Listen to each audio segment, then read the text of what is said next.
Palladino campaign, frankly, has said some really awful things about Andrew Cuomo and his record, distorted it.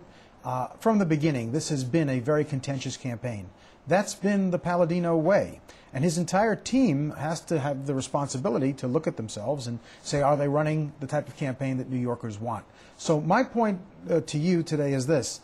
This is a response ad. You're going to see these in politics. The Cuomo campaign is not going to sit idly by, be attacked again and again with false statements about people that the Palladino campaign wants to attack and just let it go by. But doesn't that just really bring us to a race to the bottom, which is exactly what Andrew Cuomo said he didn't want to do? He said he was not going to get down in the gutter, he was not going to sling mud, and that we just looked at there is pretty dirty. Well, you know, again, it becomes very difficult and you have a hard choice. Because when you don't respond, you then find yourself in the position of, being, without anything in your gun. I mean, you have to be able to respond, and that's what he did. That's what the campaign did, and they felt it was important. The ad that you didn't show was the Palladino ad that attacks Andrew Cuomo very vehemently and falsely. I mean, it's full of false statements. Well, the ad that you're speaking of is an ad that went up that has to do with Steve Rattner, right, Obama's car czar, and Pedro Espada. And I can't remember who the third one is. I mean, but even Pedro Espada. That's right, Andrew Farkas.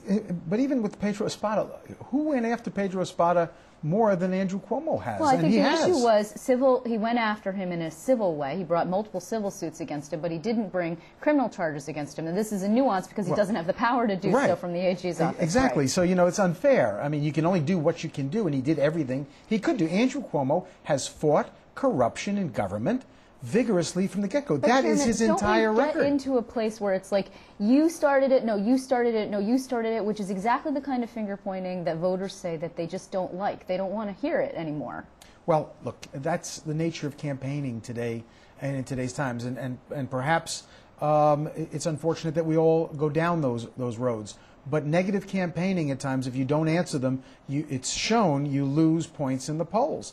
And no one wants to do that. No one can afford to do that. You have to respond. You have to respond vigorously.